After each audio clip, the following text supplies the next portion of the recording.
الله أكبر الله أكبر الله أكبر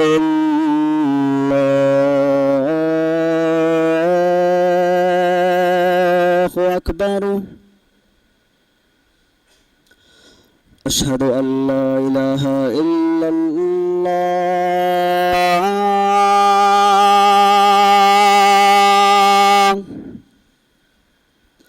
أشهد أن لا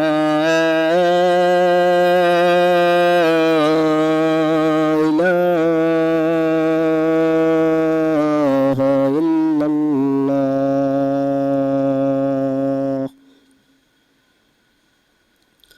أشهد أن محمدا رسول الله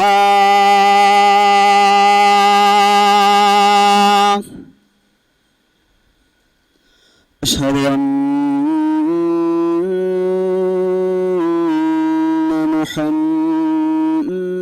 محمدا رسول الله حي على الصلاة حي على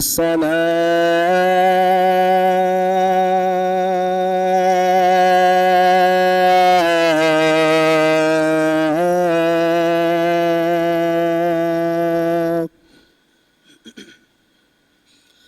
حي على الفلاح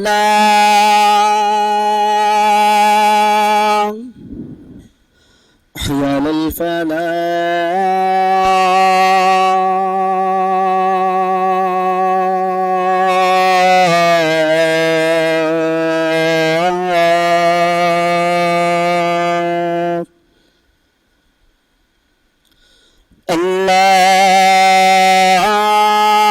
الله أكبر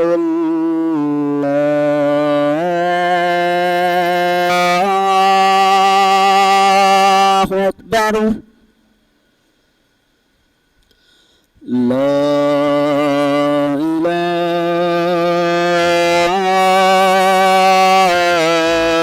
إلا الله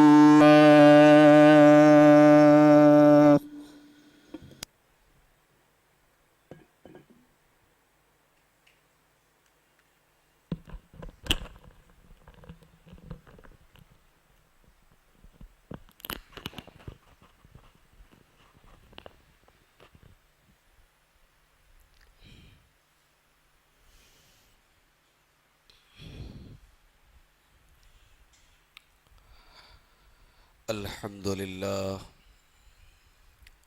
نحمده ونستعينه ونستغفره ونعوذ بالله من شرور أنفسنا ومن سيئات أعمالنا من يهده الله فلا مضل له ومن يضلل فلا هادي له وأشهد أن لا إله إلا الله وحده لا شريك له وأشهد أن محمدا عبده ورسوله يا أيها الذين آمنوا اتقوا الله حق تقاته ولا تموتن إلا وأنتم مسلمون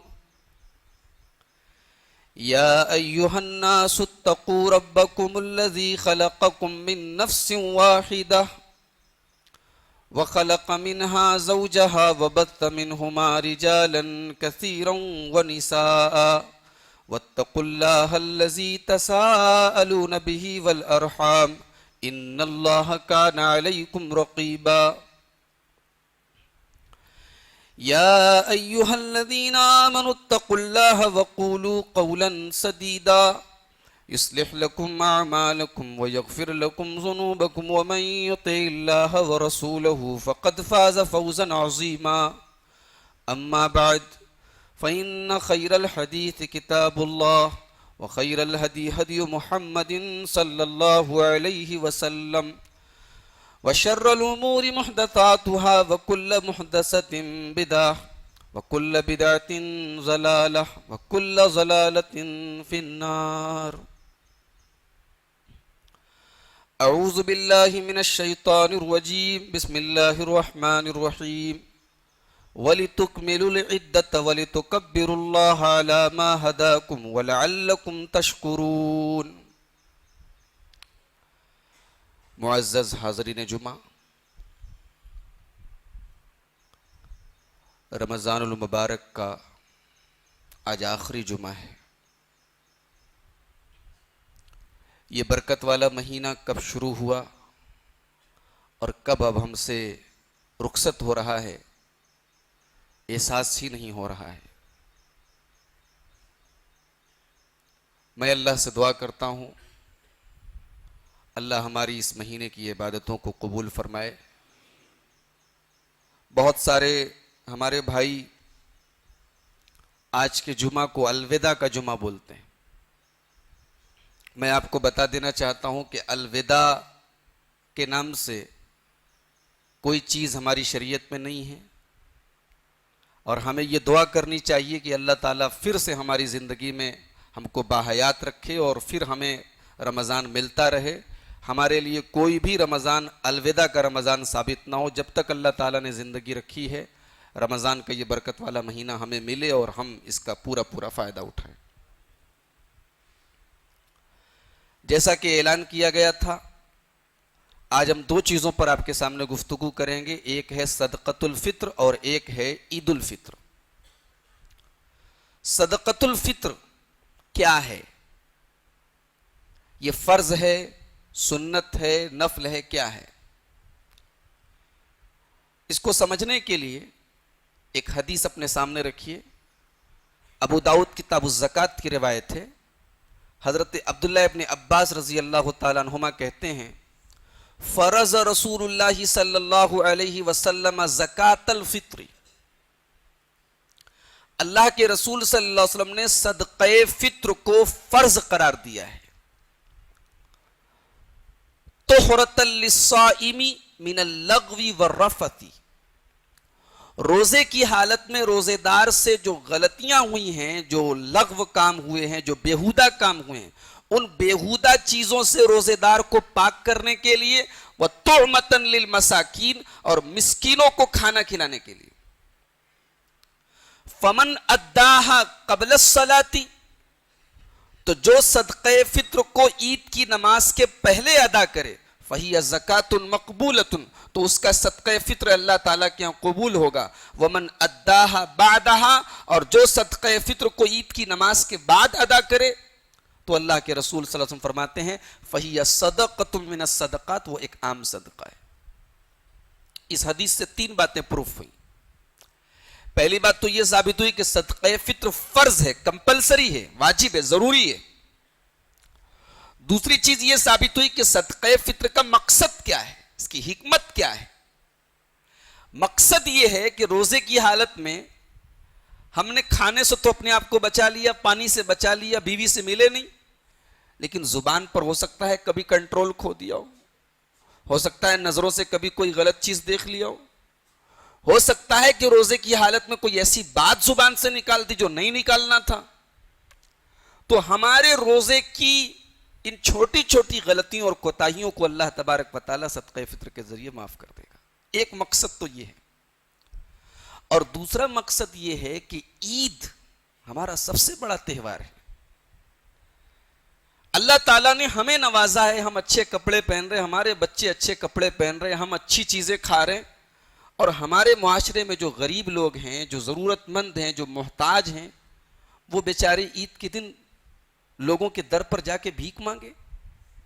ان کے بچوں کو کوئی کپڑا دینے والا نہ ہو، ان کو کوئی کھانا دینے والا نہ ہو. یہ اسلام جو ہمدردی اور بھائی چارہ سکھاتا ہے اس کے خلاف ہے یہ بات. اس لیے کہا گیا کہ صدقہ فطر ادا کرو تاکہ وہ غریب بھی تمہارے ساتھ عید کی خوشیوں میں شریک ہو، ان کے بچوں کے چہرے پر بھی مسکراہٹ آئے، ان کے گھر میں بھی نئے کپڑے آئے، ان کے گھر میں بھی اچھے کھانے بنے. یہ مقصد ہے. اور تیسری بات اس حدیث سے یہ پروف ہوئی کہ صدقہ فطر کو عید کی نماز کے پہلے دینا ہے، بعد میں دیں گے تو نہیں ادا ہوگا. عام صدقہ مانا جائے گا، صدقہ فطر ادا نہیں ہوگا۔ اب ایک سوال یہ پیدا ہوتا ہے کہ کتنا دینا ہے اور کس کو دینا ہے، کس کی طرف سے دینا ہے۔ اس کا جواب بخاری اور مسلم کی ایک حدیث میں ملتا ہے۔ حضرت عبداللہ ابن عمر رضی اللہ تعالیٰ عنہ کہتے ہیں فرض رسول اللہ صلی اللہ علیہ وسلم زکوٰۃ الفطر، اللہ کے نبی صلی اللہ علیہ وسلم نے صدقہ فطر کو فرض قرار دیا ہے، علی کل نفس من المسلمین، ہر مسلمان کے اوپر فرض قرار دیا ہے، حر او عبد، چاہے وہ آزاد ہو یا غلام ہو، ذکر او انثی، مرد ہو یا عورت ہو، صغیر او کبیر، چھوٹا ہو یا بڑا ہو، ہر مسلمان کے اوپر صدقۃ الفطر فرض قرار دیا ہے اللہ کے پیارے نبی نے۔ صاع من شعیر، صاع من تمر او صاع من شعیر، اللہ کے نبی نے ایک سا کھجور یا ایک سا جو دینے کا حکم دیا ہے۔ چونکہ اس وقت کی خوراک جو تھی زیادہ تر کھجور کھاتے تھے لوگ، اور روٹی عام طور سے جو کی کھاتے تھے، تو ان دونوں چیزوں کا ذکر اس حدیث میں کیا گیا، اور دوسری حدیثوں میں پنیر کا ذکر ہے اور ایک حدیث میں کشمش کا ذکر ہے۔ یہ تمام چیزیں لوگ کھاتے تھے اس زمانے میں۔ تو اس حدیث پاک سے ایک بات یہ معلوم ہوئی کہ ہر مسلمان پر فرض ہے، بچے کے اوپر فرض ہے، عورت کے اوپر بھی فرض ہے، آپ کی فیملی کے جتنے ممبرز ہیں سب کے اوپر فرض ہے۔ اور اس حدیث سے ایک نقطہ اور ملا کہ صدقہ فطر کا زکوٰۃ سے کوئی تعلق نہیں ہے کہ آپ زکوٰۃ کے جب لمٹ تک پہنچیں گے تب آپ کو صدقہ فطر دینا، ایسا نہیں ہے۔ اگر عید کے دن اور عید کی رات آپ کی اور آپ کی فیملی کے خوراک، ان کے کھانے پینے سے زائد رقم ہے آپ کے پاس، تو آپ کے اوپر صدقہ فطر فرض ہے۔ اچھا، کیا دینا ہے؟ ایک سا اناج دینا ہے، ایک سا جو ہم کھاتے ہیں وہ دینا ہے۔ سا کس کو بولتے ہیں؟ سا جو ہوتا ہے یہ عرب کے اندر ایک پیمانہ ہوتا تھا، ناپنے والا، تولنے والا نہیں، ناپنے والا۔ جیسے ہمارے یہاں لیٹر وغیرہ چلتا ہے، تو عرب میں اس طریقے کی چیزوں کو بھی ناپ کر دیتے تھے، صرف لکوڈ چیز کو ناپ کے نہیں دیتے تھے، اناج کو بھی ناپ کر دیتے تھے۔ تو اس کا ایک اندازہ کیا گیا کہ وہ سا کتنا، وزن کے اعتبار سے کتنا ہوتا ہے، تو ایک محتاط مقدار یہ بتائے گی کہ 2.5 کلو گرام چاول یا 2.5 کلو گرام گیہوں جو ہے وہ تقریباً 1 سا کے برابر ہوتا ہے۔ تو اس حدیث سے کیا معلوم ہوا کہ سب کو دینا ہے، اور ایک بات یہ معلوم ہوئی کہ 1 سا اناج دینا ہے۔ اب ایک سوال پیدا ہوا کہ کب دینا ہے، کب دینا ہے اور کب تک دینا ہے۔ کب تک دینا ہے یہ تو کلیئر ہو گیا کہ عید کی نماز کے پہلے دینا ہے، اس کے بعد دیں گے تو ہوگا ہی نہیں، قبول ہی نہیں ہوگا اللہ تعالیٰ کے یہاں۔ اب کب سے دینا ہے؟ تو عید کے دن کا، رمضان کے آخری دن کا سورج غروب ہوا، صدقہ فطر فرض ہو گیا۔ عید یعنی عید اسٹارٹ ہو گئی، شوال کا مہینہ اسٹارٹ ہو گیا اور رمضان کے آخری دن کا سورج ڈوب گیا۔ مان لیجئے کہ اگر 29 کا چاند ہوتا ہے تو میرا خیال ہے کہ سنڈے کو غالباً 29 کمپلیٹ ہو رہی ہے، تو سنڈے کو، اتوار جو آ رہا ہے پرسوں، اتوار کو اگر چاند ہو جاتا ہے تو صدقہ فطر فرض ہو جاتا ہے، شروع ہو گیا وہیں سے۔ لیکن صحابہ کرام 1 یا 2 دن پہلے بھی دے دیتے تھے۔ بخاری کی روایت ہے، حضرت عبداللہ ابن عمر رضی اللہ تعالیٰ عنہ کہتے ہیں کہ صحابہ کرام 1-2 دن پہلے بھی دے سکتے تھے۔ اس سے یہ معلوم ہوا کہ 1-2 دن پہلے بھی دیا جا سکتا ہے، کوئی حرج کی بات نہیں۔ تو یہ کلیئر ہو گیا کہ کب سے دینا ہے، کب تک دینا ہے۔ اب ایک مسئلہ یہ پیدا ہوتا ہے کہ کیا پیسہ بھی دے سکتے ہیں؟ کیا حدیث میں تو اناج کا ذکر ہے، کھانے کا ذکر ہے، کیا پیسہ بھی دے سکتے ہیں؟ اب بعض علماء تو بہت سخت ہیں، وہ بولتے ہیں کہ نہیں، پیسہ نہیں دے سکتے، حدیث میں کھانے کا ذکر ہے، کھانا ہی دے سکتے ہیں۔ سعودی عرب کے تقریباً تمام علماء کا فتویٰ یہی ہے، علامہ ابن باز کا، علامہ ابن عثیمین کا، ان تمام لوگوں کا فتویٰ یہی ہے کہ پیسہ دیا جائے گا تو قبول ہی نہیں ہوگا۔ لیکن یہ بہت سخت بات ہے، اس لیے کہ صدقہ فطر کا جو اصل مقصد بتایا گیا حدیث میں، اغنوہم عن السؤال، فقیر اور غریب کی مدد کر دی جائے تاکہ وہ مانگے نہ۔ ہم اناج ہی دیتے جائیں گے، اناج ہی دیتے جائیں گے تو اس کی ساری ضرورتیں پوری ہو جائیں گی۔ ہاں کھجور دے دیتے اور ہمارے یہاں کی خوراک کھجور ہوتی تو چلو ٹھیک ہے کہ اب اس کو کچھ اور نہیں لینا ہے. اب یہاں ہم اس کو گیہوں پر گیہوں دے رہے, آٹے پر آٹا دے رہے, چاول پہ چاول دے رہے. ارے اس کے گھر سالن کیا بنے گا اللہ کے بندے, وہ صرف روٹی کھائے گا. تو یہ الفاظ بتا رہے ہیں کہ اس کی ایسی مدد کی جائے کہ وہ کسی کا محتاج نہ ہو. اور ایک مسئلہ اور یاد رکھیے کہ اللہ کے رسول کے زمانے میں کرنسی اناج بھی ہوتے تھے.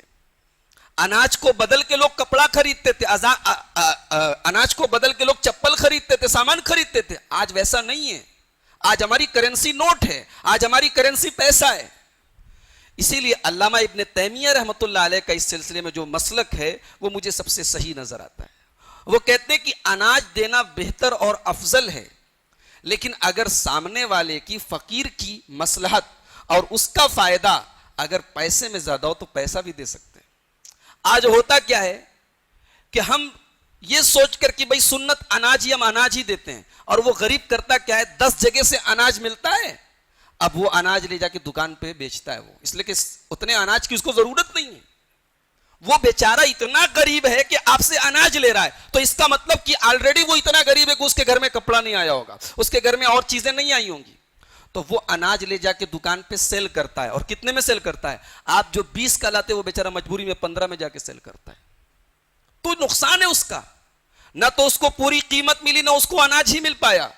اس لیے آج کے ان حالات میں ہم, میری علامہ ابن تیمیہ رحمۃ اللہ علیہ کی اس مسلک کی روشنی میں میرا اپنا ذاتی رجحان ہے, اور کوئی ضروری نہیں کہ آپ اس سے متفق ہوں, دلائل کی روشنی میں میں اسی کو بہتر سمجھتا ہوں کہ اناج بھی دیا جائے, پیسہ بھی دیا جائے, اس پہ سختی نہ کی جائے. اس لیے کہ آپ سختی کریں گے تو پھر آپ کو تول کے نہیں دینا ہے. پھر وہی نبی کے زمانے میں سا چلتا تھا, وہی سا ہونا, پھر آپ کو یہ تول کے اور اندازے سے نہیں دینا ہے. ہمیں اتنی سختی نہیں برتنی چاہیے جہاں شریعت میں چھوٹ دی گئی ہے. صحابہ کرام نے بھی قیمت کا اعتبار کیا ہے. حضرت معاویہ رضی اللہ تعالیٰ عنہ کے زمانے میں صحابہ کرام کی میجورٹی نے ملک کے شام سے جو گیہوں آتا تھا, جو ایکسپورٹ ہو کے مدینے میں آتا تھا, اس گیہوں سے جو صدقہ فطر نکالتے تھے تو وہ جنرل صدقہ فطر کا آدھا نکالتے تھے. تو یہ بات یاد رکھیے. اچھا, اگر عورت پریگننٹ ہے, پیٹ میں بچہ ہے, کیا اس کی طرف سے بھی صدقہ فطر نکالیں گے؟ کوئی ضرورت نہیں ہے نکالنے کی, بچہ پیدا نہیں ہوا ہے. ہاں, اگر عید کا دن شروع ہونے کے پہلے پیدا ہو جاتا ہے تو آپ اس کی طرف سے صدقہ فطر نکالیں گے. اصل چیز ہے جس نے رمضان کو پایا اس کی طرف سے صدقہ فطر, جس نے پایا ہی نہیں اس کو تھوڑی دینا ہے. تو پریگننٹ عورت کے حمل کی طرف سے, اس کے بچے کی طرف سے نہیں دینا ہے. تو میرا خیال ہے کہ صدقہ فطر سے ریلیٹڈ تمام چیزیں آپ کے سامنے کلیئر ہو گئی ہوں گی. اب ہم آتے ہیں عید کی طرف, عید الفطر کی طرف. عید الفطر کیا ہے؟ ہمارا سب سے بڑا تہوار ہے. کیسا تہوار ہے یہ؟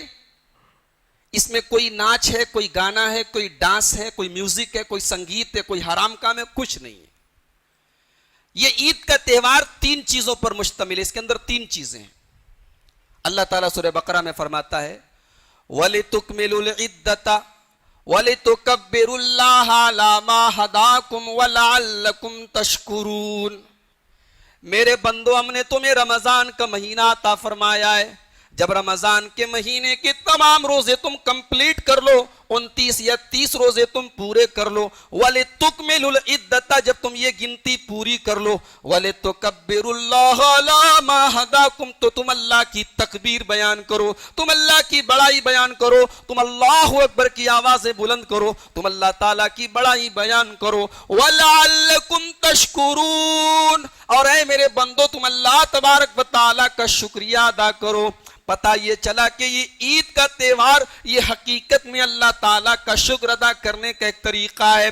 اے اللہ, تو نے ہمیں اتنی طاقت دی, تو نے ہمیں اپنی عبادت کرنے کی توفیق بخشی. اے اللہ, یہ تیرا ہی کرم تھا, یہ تیری نعمت تھی کہ ہم نے 30 دن کے یہ مشکل روزے پورے کر لیے. ہم نے رمضان میں تراویح کی پابندی کی, ہم نے طاق راتوں میں جاگ جاگ کر عبادتیں کی. اے اللہ, ہم نے تیری بارگاہ میں گڑ گڑا کے دعائیں کی, ہم نے توبہ کی, ہم نے استغفار کی, ہم نے قرآن کی تلاوت کی. ان تمام عبادتوں پر اے اللہ ہم تیرا شکر ادا کرتے ہیں. اسی شکر کا نام ہے عید الفطر.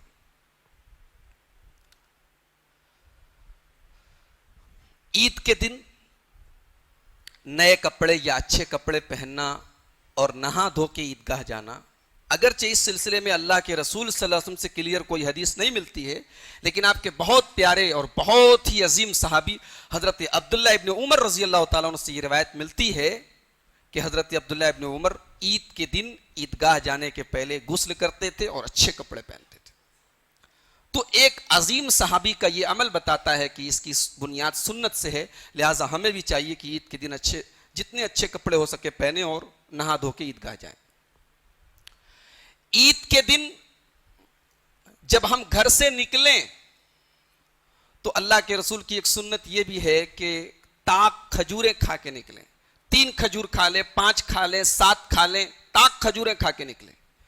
حضرت انس رضی اللہ تعالیٰ عنہ کہتے ہیں کہ اللہ کے رسول صلی اللہ علیہ وسلم عید کے دن جب بھی نکلتے تھے تو یأکل التمرات، کھجور کھا کے نکلتے تھے، یأکلہن وطرا، اور تاک کھاتے تھے، 3 5 7 ایسے کھاتے تھے۔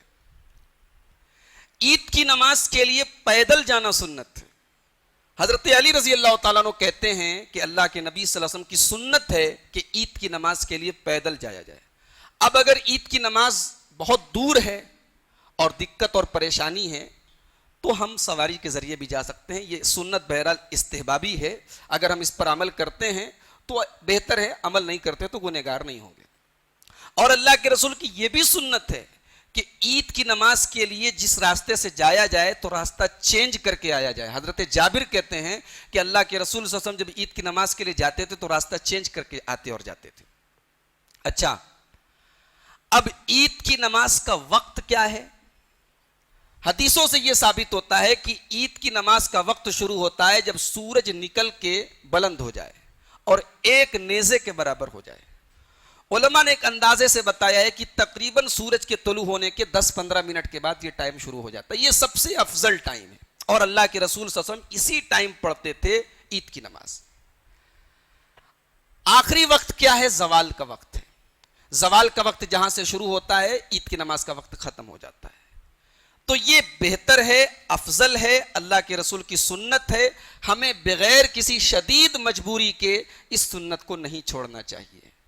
اب مان لیجئے کہ اگر یہ وقت 7 بجے ہو جاتا ہے تو ہمیں 7 بجے پڑھ لینا چاہیے، اور ہمیں ایسا ماحول بنانا چاہیے، عورتوں کو، بچوں کو، سب کو فجر بعد ہی تیار کر کے ہمیں 7 بجے اگر ٹائم ہو جاتا ہے تو 10-15-20 منٹ ادھر ادھر چلتا ہے، لیکن 7 بجے وقت ہو رہا ہے اور آپ 8 بجے پڑھ رہے ہیں تو یہ غلط ہے میرے بھائیوں، یہ اللہ کے رسول صلی اللہ علیہ وسلم کی سنت کے خلاف ہے۔ ہم الحمدللہ قرآن و حدیث پہ چلنے والے ہیں، ہمارا ہر عمل ریپریزنٹ کرتا ہے کہ ہم کیا کر رہے ہیں، لہٰذا ہماری نمازوں کے اوقات بھی سنت کے مطابق ہونے چاہیے، ہمیں کوشش یہی کرنی چاہیے۔ یہ عید کی نماز اللہ کے رسول صلی اللہ علیہ وسلم صحرا میں جا کے پڑھتے تھے، ہمیں بھی کوشش کرنی چاہیے صحرا میں اگر انتظام ہے کھلے میدان میں ہم پڑھیں، لیکن حسب ضرورت اس کو مسجد میں بھی پڑھا جا سکتا ہے، کوئی حرج کی بات نہیں ہے۔ صحرا میں جا کے پڑھنا یہ سنت ہے۔ بہت سارے شہر ایسے ہیں جہاں صحرا میں پڑھنے کا انتظام نہیں ہے، کھلے میدان میں جگہ میسر نہیں ہے، وہاں لوگ شیڈ کے اندر بھی پڑھتے ہیں، مسجدوں کے اندر بھی پڑھتے ہیں۔ تو جو معاملہ سنت ہے ہمیں سنت ہی پر عمل کرنا چاہیے، مجبوری میں ہی اس کو ترک کرنا چاہیے، ایک بات۔ دوسری بات یہ کہ مجھے یہ معلوم ہوا کہ آپ کے یہاں جو جماعت کی عیدگاہ ہے، عیدگاہ کے باہر روڈ پر بھی نماز ہوتی ہے۔ ہمارے بہت سارے نوجوان بھائی یہ فتویٰ دے رہے ہیں کہ روڈ پر نماز نہیں ہوتی، عید کی نماز روڈ پر پڑھنا حرام ہے۔ ہمارے نوجوانوں کو تھوڑا فتویٰ دینے سے پرہیز کرنا چاہیے میرے بھائیوں۔ فتویٰ دینا علماء کا کام ہے، مفتیوں کا کام ہے، ہم اہل حدیث ہیں، اس کا یہ مطلب نہیں کہ ہم فتویٰ دینے کے سلسلے میں آزاد ہیں، ہم کسی کی تقلید نہیں کرتے، اس کا یہ مطلب نہیں کہ علماء کی کوئی عزت نہیں، علماء کا کوئی مقام نہیں، ہر آدمی اپنی جگہ ایک عالم ہے، اس کا یہ مطلب نہیں ہے میرے پیارے بھائیوں۔ اللہ کے رسول صلی اللہ علیہ وسلم کی حدیث ہے، جو ایلت لی الارض مسجدا وطہورا، پوری مسجد میرے لیے پاک بنائی گئی ہے، پوری زمین میرے لیے مسجد بنائی گئی ہے، زمین پر کہیں پر بھی وقت کے حساب سے، حالات کے حساب سے آپ نماز پڑھ سکتے ہیں۔ وہاں مجھے بتایا گیا کہ عیدگاہ کے اوپر کیس چل رہا ہے، سپریم کورٹ میں کیس چل رہا ہے، اگر وہاں نماز نہیں ہوگی تو ممکن ہے کہ وہ عیدگاہ ہاتھ سے چلی جائے۔ یہاں مصلحت کا تقاضا بھی ہے، جواز کی دلیلیں بھی مل رہی ہیں، آپ فتوے داغ رہے ہیں، آپ فتوے داغ رہے ہیں۔ عید کی نماز کو لے کر اتنے اختلافات مجھے معلوم ہوئے آپ کے یہاں، الگ الگ گروپ بن رہے ہیں, الگ الگ فرقے بن رہے ہیں. کیا تماشا ہے یہ؟ عید کی نماز کیوں ہم کو اکٹھے جا کے صحرا میں پڑھنے کا حکم دیا گیا؟ اس لیے کہ اس میں اجتماعیت ہے, اس لیے تاکہ پورے گاؤں کے لوگ, پورے محلے کے لوگ, پورے علاقے کے لوگ جمع ہو جائیں, ان کے دلوں میں ایک دوسرے کی محبت پیدا ہو, ایک دوسرے کی عزت پیدا ہو. جس تہوار کی بنیاد اجتماعیت پر ہے, جس تہوار کی بنیاد آپس کی محبت پر ہے, جس تہوار کی بنیاد ایک دوسرے سے ملنے پر ہے, آج ہم نے اس تہوار کو فتنے کی بنیاد بنا لیا. میرے پیارے بھائیوں, یہ سارے معاملات کہ صحرا میں جا کے پڑھا جائے, کھلے میدان میں پڑھا جائے, افضل وقت میں پڑھا جائے, یہ سارے معاملات اللہ کے رسول کی سنت ہیں. اور اجتماعیت کو برقرار رکھنا یہ فرض ہے. آپ ایک سنت کے لیے ایک فرض کا گلا گھونٹ رہے ہیں. حضرت عثمان غنی رضی اللہ تعالیٰ عنہ کے بارے میں بخاری شریف کی روایت ہے, حج کے موقع پر وہ قصر نہیں کرتے تھے, 4 رکعت نماز پڑھتے تھے, ظہر کی عصر کی 4 رکعت پڑھتے تھے, جبکہ اللہ کے نبی صلی اللہ علیہ وسلم کتنی پڑھتے تھے؟ 2 پڑھتے تھے, قصر کرتے تھے. حضرت عبداللہ ابن مسعود کو پتا چلا, انہوں نے کہا غلط ہے, یہ ان کا یہ فتویٰ غلط ہے, 4 رکعت اللہ کے نبی نے کبھی حج کے دوران نہیں پڑھی, قصر کیا آپ نے.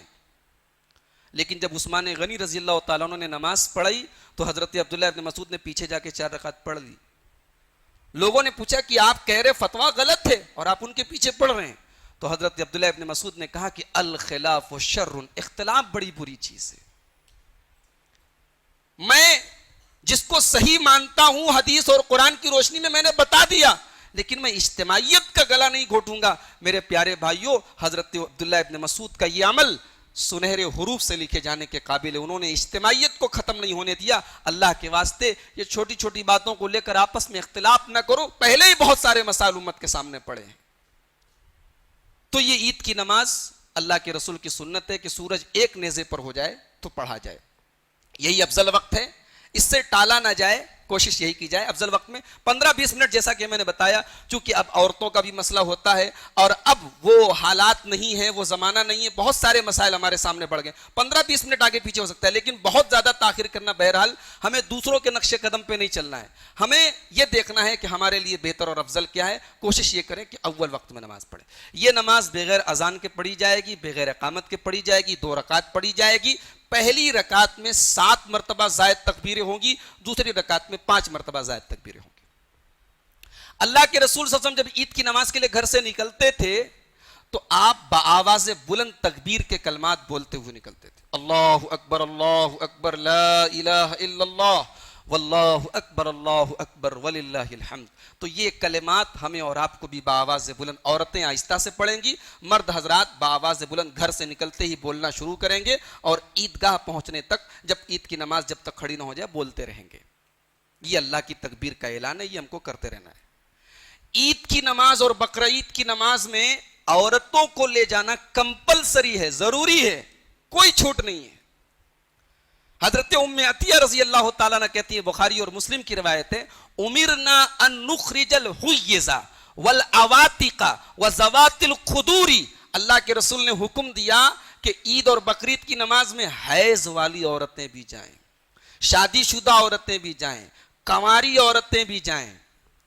اس کے بعد آپ نے فرمایا وَأَمَّا الْحُيَّزْ, جو عورتیں ناپاکی کے عالم میں ہیں, حیض کے حالت میں ہیں, یشہدن دعوت المسلمین وجماعتہم, وہ مسلمانوں کی دعا میں شامل رہیں گی اور مسلمانوں کی جماعت میں. دیکھیے یہاں جماعت کا لفظ آیا ہے. عید کی نماز جماعت کو ریپریزنٹ کرتی ہے کہ ہم ایک ہیں, ہم متحد ہیں.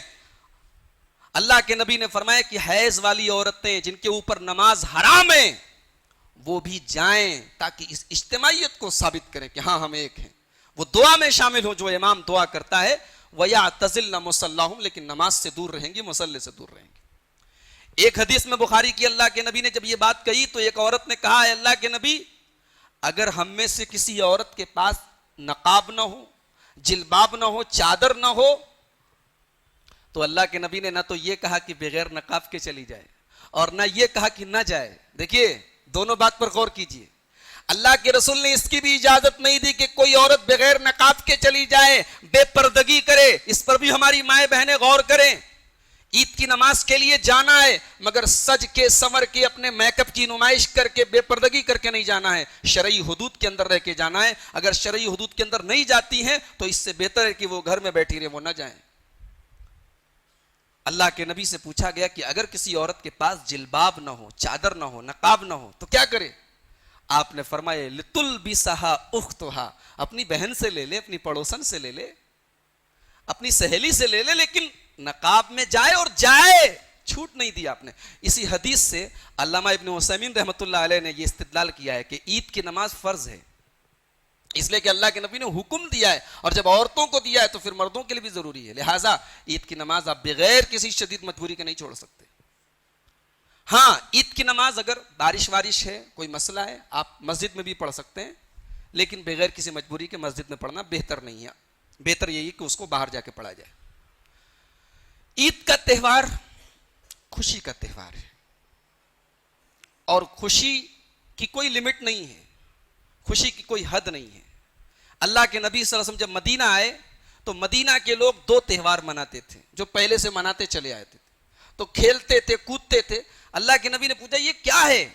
تو بولے یہ تہوار ہے، ہم لوگ مناتے چلے آئے ہیں۔ اللہ کے نبی نے فرمایا ابدلکم اللہ بخیر منہما، اللہ تعالیٰ نے ان دونوں تہواروں سے اچھا تہوار تمہیں دے دیا ہے، ایک عید الفطر ہے، ایک عید الاضحیٰ ہے۔ تو یہ خوشی کے تہوار ہے میرے بھائیوں، لیکن خوشی کا یہ مطلب نہیں ہے کہ آپ آزاد ہو گئے، ناچیں گائیں، جوا کھیلیں، شراب پئیں، حرام کام کریں، نہیں میرے بھائیوں۔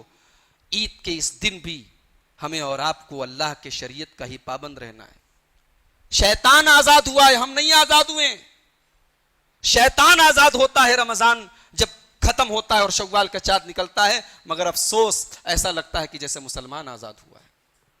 عید کا چاند نکلتے ہی سب سے پہلے سیلون کی طرف لوگ بھاگتے ہیں، پہلے چکنے ہوتے ہیں، پہلے اپنی داڑھی کو ختم کرواتے ہیں۔ رمضان بھر نیکی اور تقوی کے سارے معیار پورے کر لیے، جتنی داڑھی بڑھانی تھی بڑھا لیے، اب سب سے پہلے اس مصیبت کی جڑ کو ختم کرو جس کو دیکھ کے بیوی بھی بول رہی ہے کہ تم مولانا ہو گئے کیا؟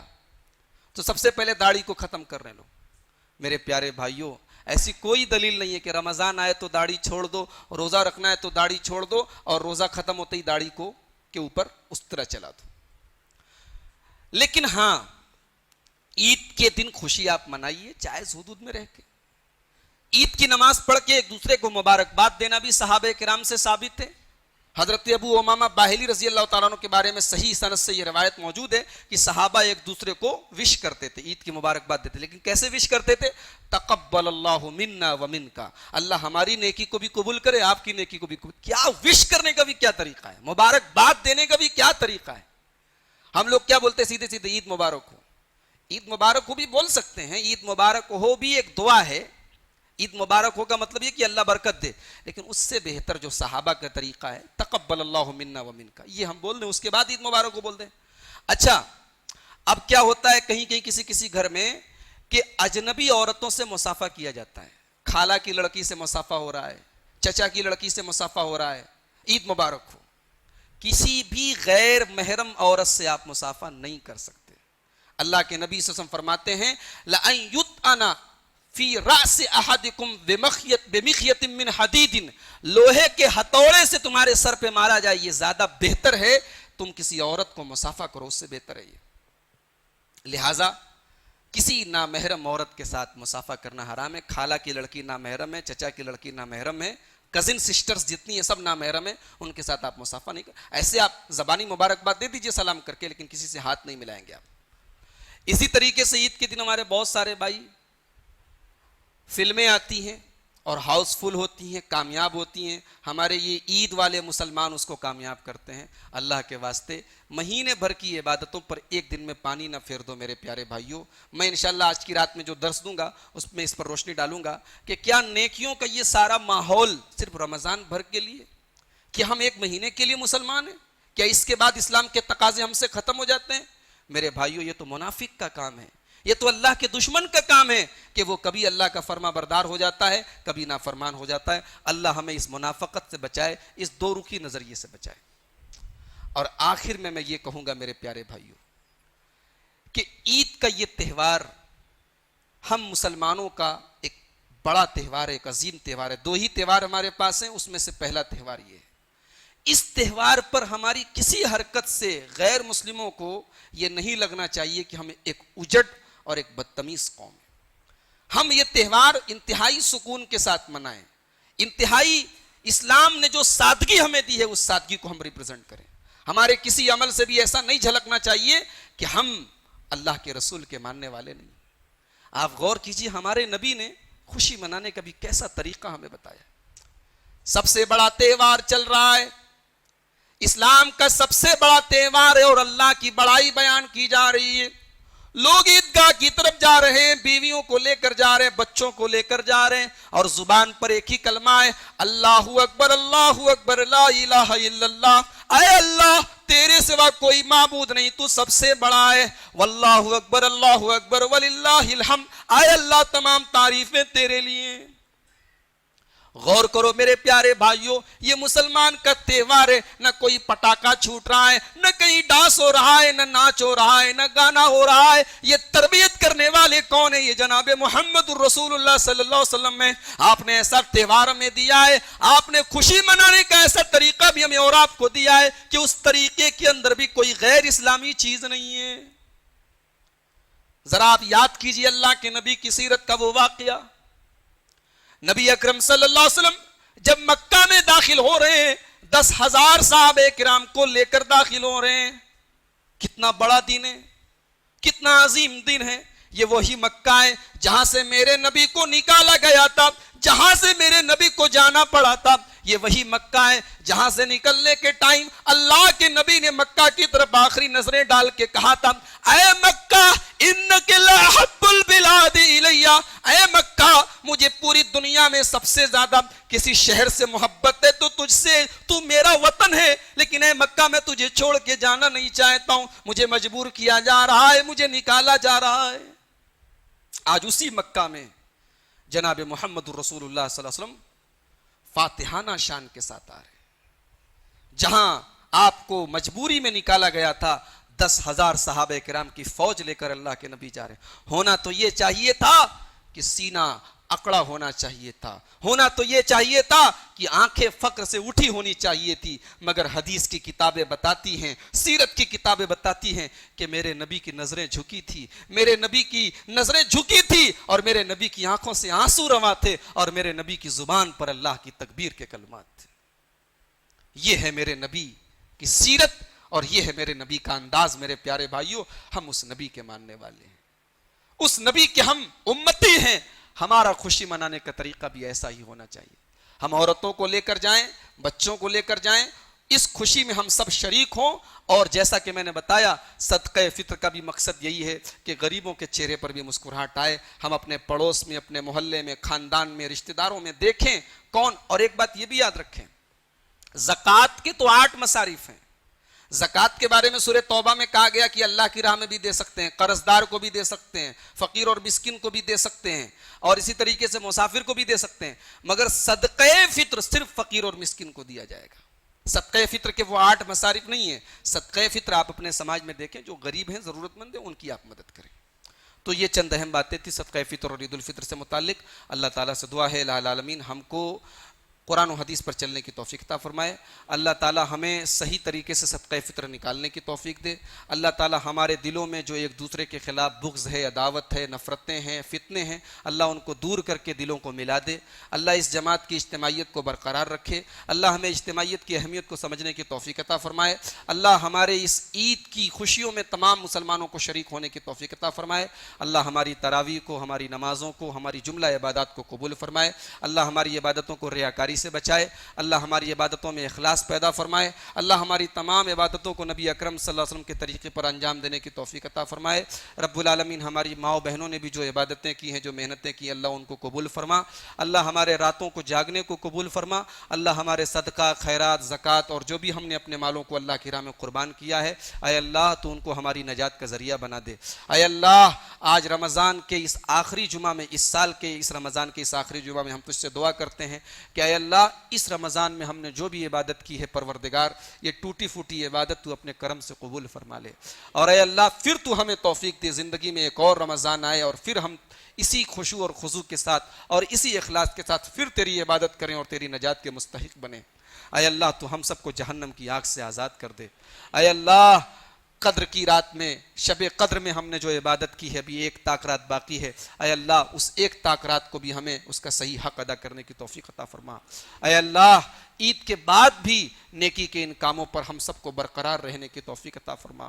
اے اللہ ہمارے نوجوانوں کو جو نماز کی پابندی شروع کیے ہیں، جو غلط کاموں سے اس مہینے میں دور رہے ہیں، اے اللہ نیکیوں کا یہ سلسلہ ان کو رمضان کے بعد بھی باقی رکھنے کی توفیق عطا فرما۔ اے اللہ فلسطین کے، سیریا کے، یمن کے اور دنیا کے جہاں بھی جن علاقوں میں بھی ہمارے مسلمان بھائی کی جان و مال خطرے میں ہے، اے اللہ تو ان مسلمان بھائیوں کی مدد فرما۔ اے اللہ تو دنیا کے ہر خطے میں اپنے مسلمان اور مومن بندوں پر اپنی رحمتیں نازل فرما۔ اے اللہ تو دنیا میں امن و سکون پیدا فرما اور امن و سکون کو ختم کرنے والی طاقتوں کو تو برباد کر دے۔ اے اللہ ہمارے اس پھول جیسے خوبصورت ملک کی بھی تو حفاظت فرما۔ اے اللہ ہمارے ملک کے اوپر بھی آج دشمنوں کی غلط نظریں ہیں، آج ہمارے ملک کے بھی امن و چین کو بگاڑنے کی بڑی کوششیں ہیں، بڑی سازشیں ہیں۔ اے اللہ اس ملک میں رہنے والے تمام باسیوں کو آپس میں میل اور محبت کے ساتھ رہنے کی توفیق عطا فرما۔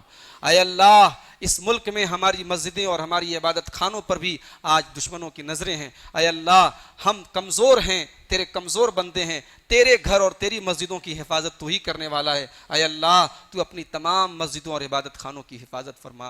اے اللہ مسلمانوں کے جان و مال کی حفاظت فرما۔ اے اللہ جو بیمار ہیں ان کو شفا دے دے۔ اے اللہ جو قرض دار ہیں ان کے قرضوں کی ادائیگی کر دے۔ اے اللہ جو بے قصور قید میں ہیں ان کو رہا کر دے۔ اے اللہ جو غریب بیچارے عید کی خوشیوں کا انتظام اپنے بچوں کے لیے نہیں کر پا رہے، پروردگار ان کو جائز اور حلال طریقے سے ان کے لیے روزی روٹی کا انتظام فرما دے۔ اے اللہ ان کے بچوں کے چہرے پر بھی مسکراہٹ لا دے۔ اے اللہ ہم میں سے جو لوگ انتقال کر چکے ہیں، دنیا سے جا چکے ہیں، پروردگار تو ان کی بخشش اور مغفرت فرما دے۔ اے اللہ ان کو قبروں میں چین اور سکون نصیب فرما۔ اے اللہ جو زندہ ہیں ان کو ایمان پر زندہ رکھ۔ آمین وآخر دعوانا الحمدللہ رب العالمین۔